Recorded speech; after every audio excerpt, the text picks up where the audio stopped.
para me condenar. Eu pensava que era o...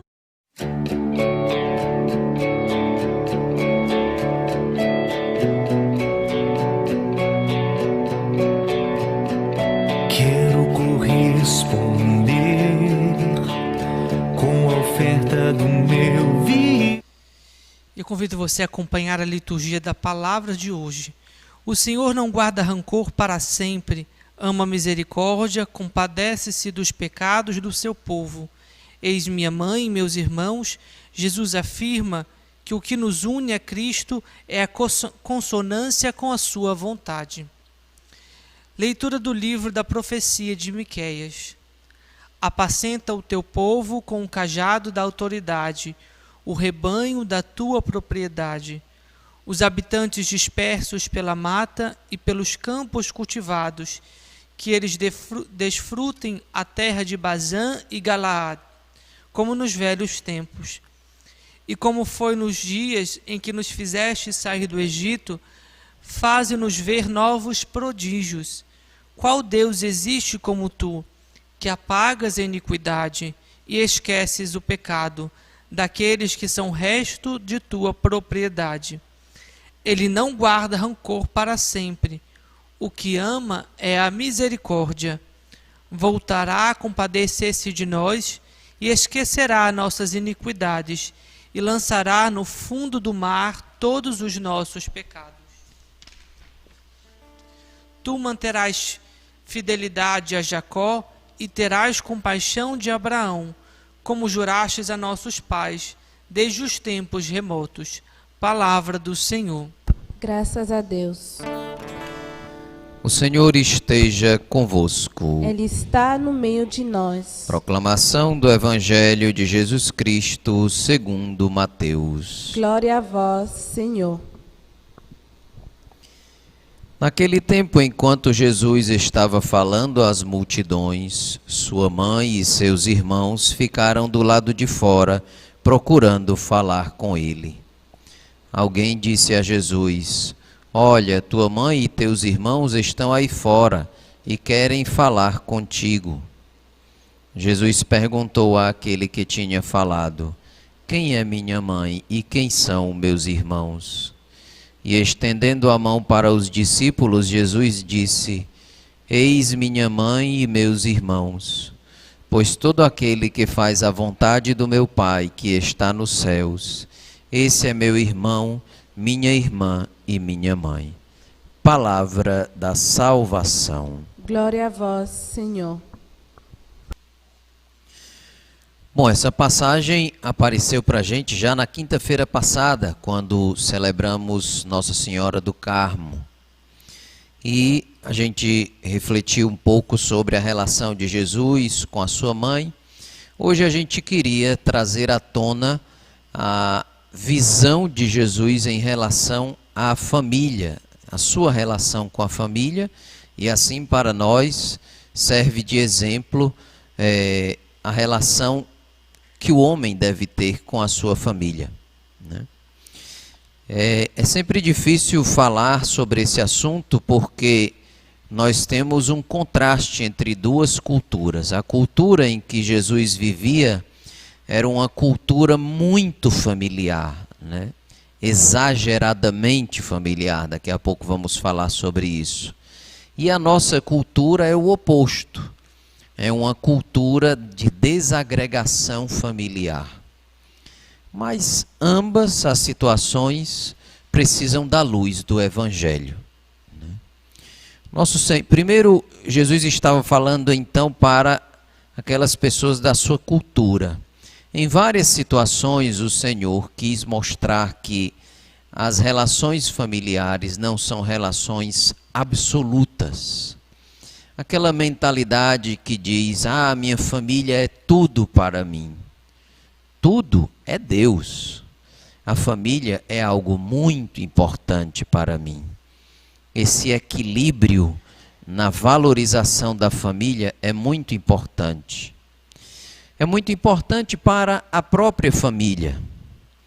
Jesus percebe que a sua cultura é fechada a estrangeiros, é uma cultura muito seletiva somente para aquele povo ali, e quem é de outra região, quem é de outra cultura, então eles rechaçam, né? É uma cultura muito fechada na própria família, portanto, é uma cultura que tende a adoecer essas relações, porque toda relação forte e que acaba se fechando em si mesma, ela adoece, ela tende a virar dependência, ela tende a tentar sugar demais do outro, ou tenta depositar muitas expectativas naquela relação para chegar à felicidade, e isso pesa sobre os outros.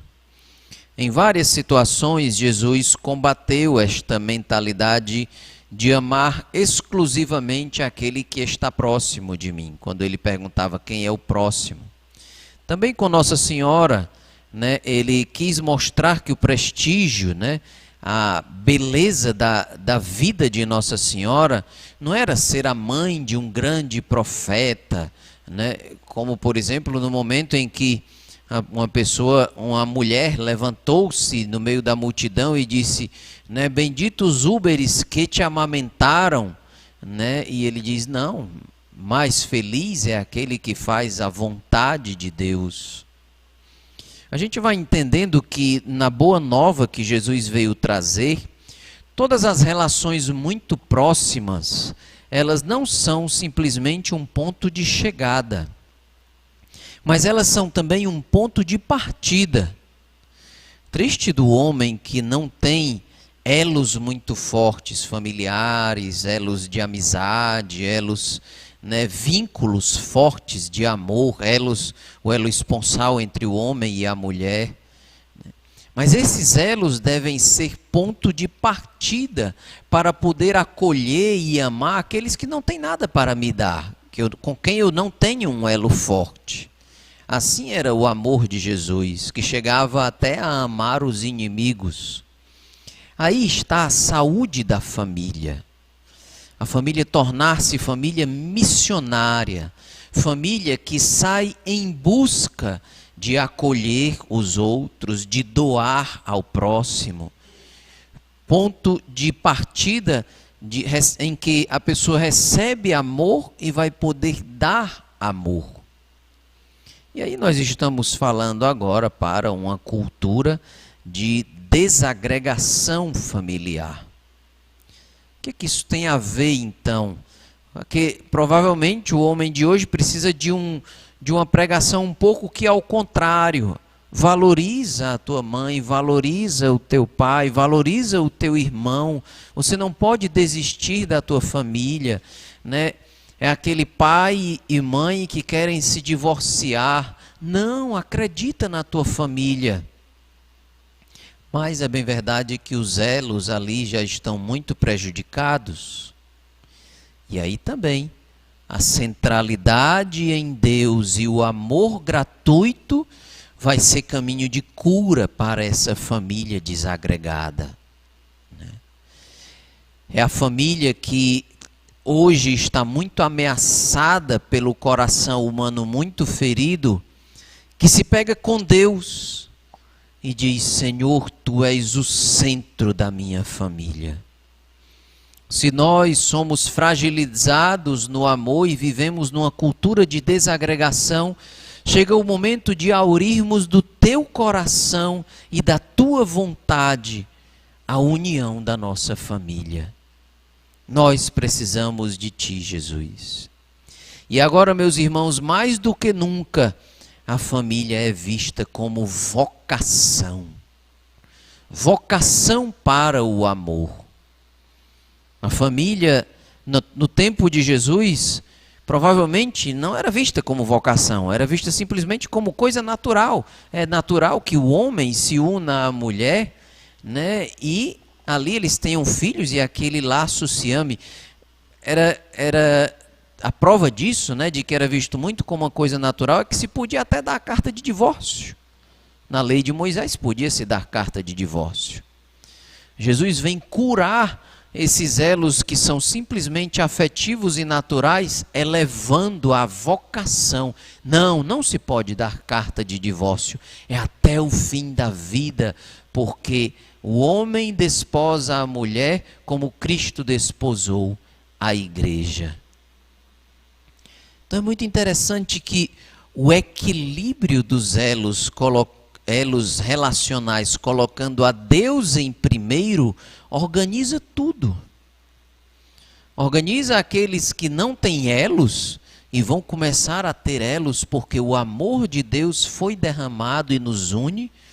E organiza aqueles que estão com elos humanos exagerados e precisam se abrir aos outros. De todas as formas, Jesus é a cura da família, a salvação da família. Família que no Evangelho é família aberta, missionária. E aí eu acrescentaria, para terminar até isso, a família do Evangelho, a família que Jesus veio trazer, é uma família mais fecunda. A família de hoje adoeceu em fecundidade, no número de filhos.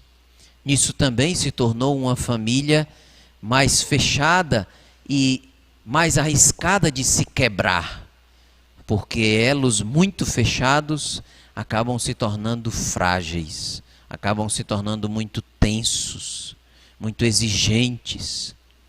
É a família com muitos filhos, a família generosa para com a vida, que vai se descentralizando e vai se tornando lugar fecundo de elos saudáveis. Peçamos ao Senhor que a nossa família seja alcançada por nosso Senhor Jesus Cristo. E assim seja restaurada, seja ela que ferida tenha, que ela seja restaurada em nosso Senhor Jesus Cristo. Louvado seja nosso Senhor Jesus Cristo. Para sempre seja louvado. Bom, a pandemia, ela foi para nós um momento completamente revolucionário, que nos colocou em uma situação totalmente diferente do normal. Portanto, ocasionou para nós situações completamente novas e nos deu formas de ver o todo da nossa vida de um prisma diferente. A gente vai falar aqui de família, mas a gente poderia estar falando de trabalho, a gente poderia estar falando dos amigos, a gente poderia estar falando do lazer. Enfim, a gente acabou olhando para a nossa vida toda por um prisma diferente. Antes de passar para a família, é preciso dizer que esse é um momento muito rico de aprofundamento dos aspectos da nossa vida. É muito importante a gente olhar para esse tempo e ir tirando novas conclusões sobre a nossa vida, novos valores, um novo aprendizado. Não sair desse tempo de pandemia simplesmente se livrando dele. Passou, né? Graças a Deus vai passar e a gente vai se livrar mesmo dele. Mas a gente precisa fazer as sínteses interiores do que é que nós vivemos, o que é que ficou de riqueza, o que é que ficou de aprendizado, em todos os aspectos. Aqui a gente vai focar na família, mas tem todos os outros. E para isso, para essas sínteses, né, é muito importante a vida de oração. O silêncio, a presença de Deus, o diálogo com o Senhor, traz a luz divina para a nossa vida e a gente começa a enxergar as coisas de uma forma diferente, de uma forma a partir da luz de Deus, portanto a partir da sabedoria que vem do céu. Não é diferente para a nossa família. Qual foi a experiência que você teve em relação à família durante este tempo? Será que na sua família teve brigas, hein? Muitas tiveram, né? E aí? O que é que fica de aprendizado a partir desses momentos de tensão? Né? Talvez, aqui eu posso ajudar dando algumas pistas, talvez deu para você entender que não dá para viver só entre vocês. É preciso ter um pouco de respiro também com outros relacionamentos. Talvez vocês perceberam que um determinado relacionamento, pai-filho, mãe-filha, né, ou esposo-esposa, está precisando ser trabalhado em um determinado aspecto. Talvez você aprendeu que não dá para ficar pensando só no trabalho. É tão importante os momentos com a família que você há tanto tempo não tinha, tão preocupado com o trabalho. Enfim, a gente vai tirando muitas lições desse tempo. Mas as lições vão de verdade se tornar valores novos dentro do nosso coração na medida em que pedirmos a ação da graça de Deus. Só a conclusão humana, ela não é capaz de transformar, sim, até dar uma ajuda, mas quem transforma mesmo é Deus, é a graça de Deus. A gente vai olhar para essas realidades e às vezes pode ser até muito duro olhar para algumas conclusões pós-pandemia e dizer, eu vou ter que enfrentar isso? Na verdade, eu diria que não é bom olhar dessa forma. É melhor olhar e dizer, eu tenho um Deus que vai me ajudar a partir dessa percepção, colocar as coisas no devido lugar. Porque eu tenho um Deus salvador, aquele que é capaz de transformar. Outras pessoas podem ter sentido falta da sua família. Talvez por terem passado por desagregações familiares. Vale a pena pedir a salvação da tua família também a nosso Senhor Jesus. Eu já vi tantas famílias serem reordenadas por Deus, encontrarem um caminho de união. Família perfeita, perfeita, nunca vai existir. Vai existir gente que aprendeu a perdoar, que aprendeu a conviver, que aprendeu uma forma de lidar com o outro, do jeito que o outro é. Nós precisamos colher desse tempo que foi tão intenso, né? Ainda está sendo, mas já estamos nos afastando mais do epicentro da coisa, né? Então, nós precisamos tirar lições desse momento, colocando tudo no coração de Jesus, o nosso Salvador. Ele poderá transformar todas as coisas, né? Peçamos ao Senhor para termos essa primeira atitude, colocar Deus no centro de todas as coisas. Eu com as minhas famílias, né, que eu tenho a família Shalom e a família natural, né, a família dos meus pais, minhas irmãs. Com as minhas famílias eu tive experiências muito fortes. Aqui na comunidade, a convivência muito intensa. Como foi importante os laços aprofundados. E com minha família natural, como foi bonita a experiência de todos os domingos, nós estabelecermos um momento de encontro, para não perdermos a oportunidade de nos encontrarmos, mesmo à distância, e rezarmos o terço. Daquele terço vinham as conversas, como estão as novidades, como está cada um, a solidariedade, e a gente aprendeu que a distância física não consegue nos separar, porque o amor ultrapassa a distância física e agora, graças a Deus, à providência de Deus, temos os meios tecnológicos para nos comunicar de forma tão intensa. Enfim, meus irmãos, queria tomar esse ponto da família para dizer, vivemos em todos os aspectos uma grande lição de vida. Não deixe passar, transforme isso em oração, transforme isso em reflexão diante do teu Salvador. E aquilo que estiver meio torto na tua vida, Ele consegue consertar. Louvado seja nosso Senhor Jesus Cristo, para sempre seja louvado.